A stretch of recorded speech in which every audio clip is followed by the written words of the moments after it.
Sit down. Thank you. You're very kind. It's all for you. I'm not hungry. Go ahead.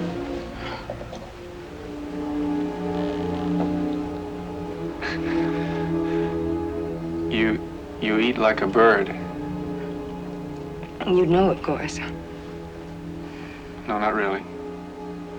Anyway, I hear the expression "eats like a bird." It's really a falsity, because birds really eat a tremendous lot. But I don't really know anything about birds. My hobby is stuffing things. You know, taxidermy. And I guess I'd just rather stuff birds because I hate the look of beasts when they're stuffed. You know, foxes and chimps. Some people even stuff dogs and cats, but oh, I can't do that. I think only birds look well stuffed because they're kind of passive to begin with. It's a strange hobby. Curious. Uncommon, too. Oh, I imagine so. And it's not as expensive as you'd think. It's cheap, really. You know, needles, thread, sawdust. The chemicals are the only thing that cost anything. A man should have a hobby. Well, it's more than a hobby. A hobby's supposed to pass the time, not fill it. Is your time so empty?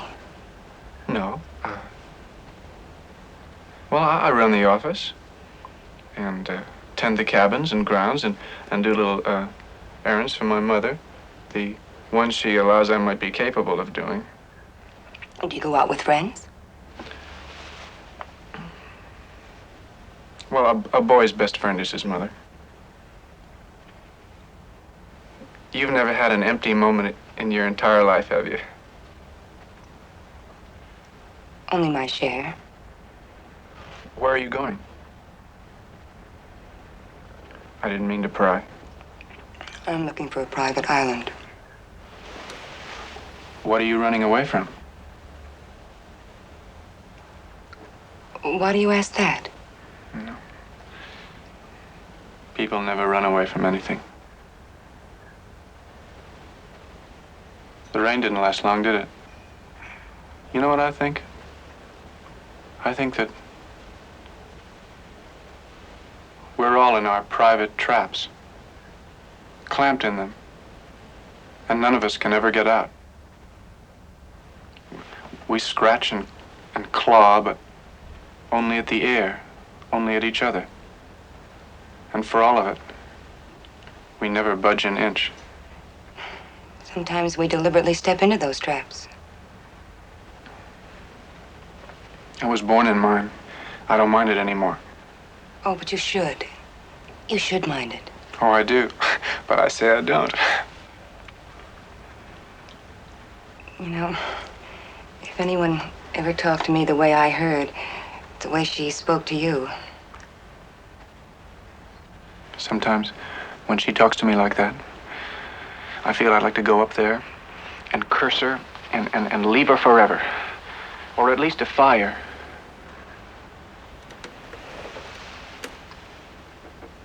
But I know I can't. She's ill. She sounded strong. No, I mean, ill. She had to raise me all by herself up till my father died. I was only 5, and it must have been quite a strain for her. She didn't have to go to work or anything like that. He left her a little money.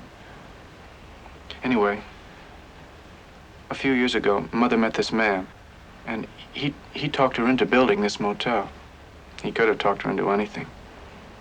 And when he died, too, it was just too great a shock for her. And the way he died. I guess it's nothing to talk about while you're eating. Anyway, it was just too great a loss for her. She had nothing left. Except you. Well, a son is a poor substitute for a lover. Why don't you go away? To a private island like you? No. Not like me. I couldn't do that. Who'd look after her? She'd be alone up there. The fire would go out. It'd be cold and damp like a grave. If you love someone, you don't do that to them even if you hate them. You understand? I don't hate her. I hate what she's become. I hate the illness. Wouldn't it be better if you put her someplace? You mean an institution? A madhouse? People always call a madhouse someplace, don't they? Put her in someplace. I'm sorry. I didn't mean it to sound uncaring. What do you know about caring? Have you ever seen the inside of one of those places? The laughing and the tears, and the cruel eyes studying you. My mother there. But she's harmless.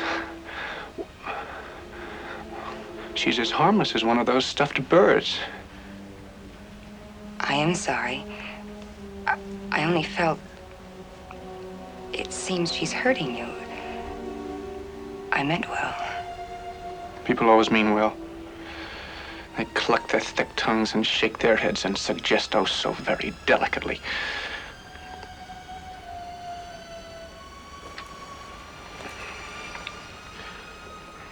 Of course, I've suggested it myself. But I hate to even think about it. She needs me. It's not as if she were a maniac, a raving thing. She just goes a little mad sometimes. We all go a little mad sometimes. Haven't you? Yes. Sometimes just one time can be enough. Thank you. Thank you, Norman. Norman.